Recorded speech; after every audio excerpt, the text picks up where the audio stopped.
this only. If you're leaving, baby, let me down slowly. Let me down.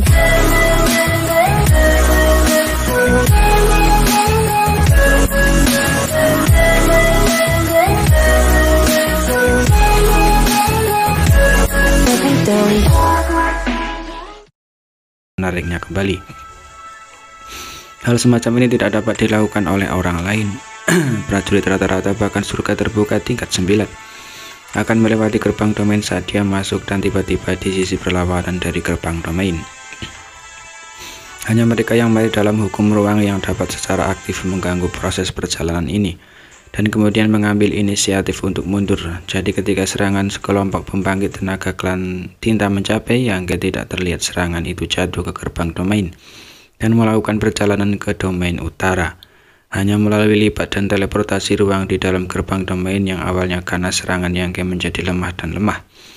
Yangke hanya mengabaikan beberapa kali sebelum dengan mudah memblokirnya. Segera setelah itu dia menjulurkan kepalanya keluar dari pintu domain lagi dan menatap Diallo tidak jauh sambil tersenyum sangat bersemangat. Tanggapan yang terima sama seperti sebelumnya, itu masih merupakan serangan kejam oleh kekuatan klan tinta. Dan Yangke dengan cepat kembali. Jadi dalam 10 nafas waktu berikutnya adegan seperti itu yang membuat Diallo dan klan tinta lainnya merasa konyol dan tak berdaya muncul 7 atau 8 kali berturut-turut, menyebabkan mentalitas mereka meledak dan suasana hati mereka menjadi tidak seimbang. Urat biru di dahi Diallo hampir meledak meskipun ketika dia mengambil tugas mencegah Yangke menginjakan kaki dan tidak kembali, dia tahu bahwa kemungkinan kegagalannya tinggi. Karena Yangke hanya harus menahan satu putaran. Jika dia ingin secara paksa keluar dari gerbang domain dengan kekuatannya, klan tinta tidak bisa menghentikannya sama sekali. Dan Yangke memang memiliki modal seperti itu. Dia memiliki tubuh naga suci dan memiliki kulit yang tebal, serangan yang cukup kuat melukai parah dan bahkan membunuh peringkat ke-9 umat manusia biasa. Tidak mungkin menyebabkan kerusakan fatal padanya, paling-paling dia akan menderita cedera yang tidak ringan atau serius. Selama Yangke menerobos dan tidak kembali dengan sarana dan energi klan tinta saat ini, tidak ada cara untuk menahannya terlalu banyak. Intinya Diallo adalah memberikan luka yang cukup pada Yangke sebelum menembus level.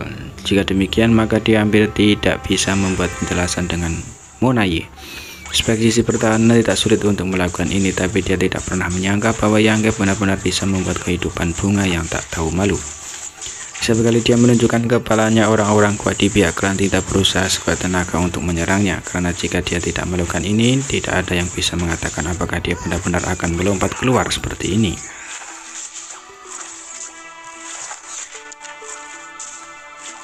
Setelah klan tinta melakukan serangan, dia dapat langsung mundur ke wilayah utara dan dengan mudah meredakan serangan klan tinta. Diallo tiba-tiba merasa jelas bahwa klan tinta harus memiliki inisiatif mutlak dalam konfrontasi seperti itu. Tetapi ketika Yangke melakukan ini adalah boneka kuat klan tinta yang Yangke ingin mereka serang ketika Anda menyerang. Berhenti ketika Anda mau mereka untuk berhenti. Tidak bisa menghentikannya. Monaye menghela nafas dalam hatinya.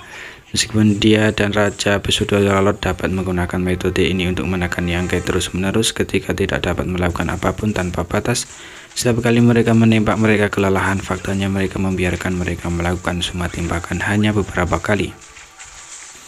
Konsumsinya tidak sedikit, itu hanya konfrontasi sesaat, tetapi tampaknya menjadi pertempuran dengan kekuatan ras manusia lainnya selama beberapa hari. Kelelahan fisik dan mental di hadapan seorang pembunuh manusia seperti Yangke, jika dia tidak memiliki kekuatan yang cukup untuk melindungi dirinya sendiri, dia mungkin akan lengah. Pada titik ini Monaye mengangkat tangannya sedikit dan membuat gerakan. Ketika selusin atau lebih Besudololot melihat ini, mereka segera bergerak lebih dekat ke tempat dia berada. Segera kepala Yangke keluar dari gerbang domain lagi. Kali ini tidak ada serangan, jadi dia tidak bergegas kembali. Dia mengangkat matanya dan menatap Monaye yang sedang menunggu tidak jauh dan tersenyum tidak berkelahi. Monaye tetap diam menatapnya tanpa bergerak. Diam-diam mendesaknya dengan kekuatan. Jika kamu tidak bertarung lagi, maka aku akan keluar. Yangke berkata seperti ini, satu kaki sudah melangkah keluar dari gerbang domain.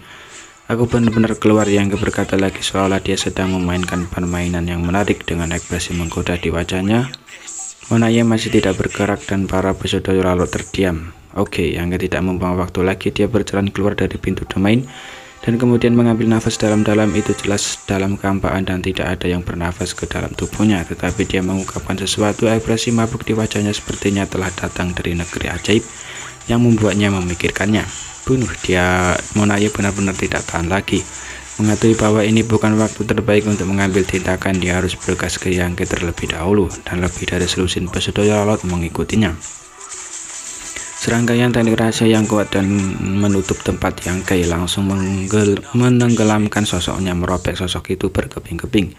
Monaye tidak menunjukkan kegembiraan karena dia melihat sekilas bahwa itu hanya bayangan, dan pikiran ilahi yang kuat meresap seperti air pasang.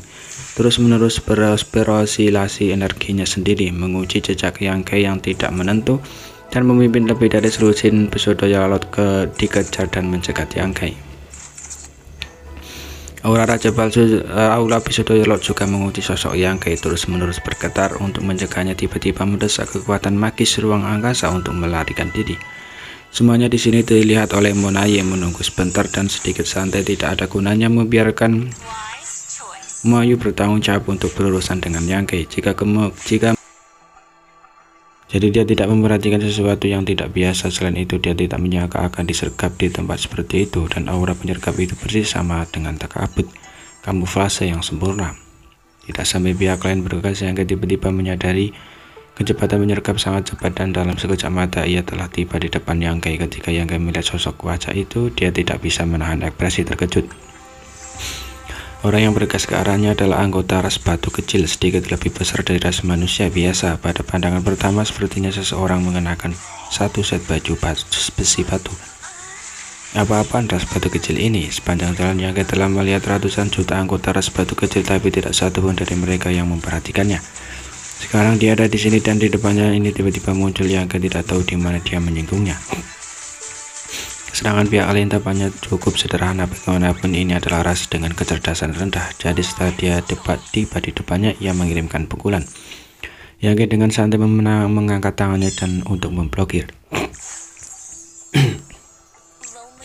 Kekuatan ras batu kecil berhubungan langsung dengan ukuran mereka. Semakin besar ukurannya, semakin kuat kekuatannya. Anggota ras batu kecil yang sebanding dengan ras manusia Orde ke-8 semuanya seperti raksasa kecil. Dalam keadaan normal, ras batu kecil yang sedikit lebih besar dari ras manusia paling banyak setara dengan Open Heaven Orde ke-5 atau ke-6 ras manusia.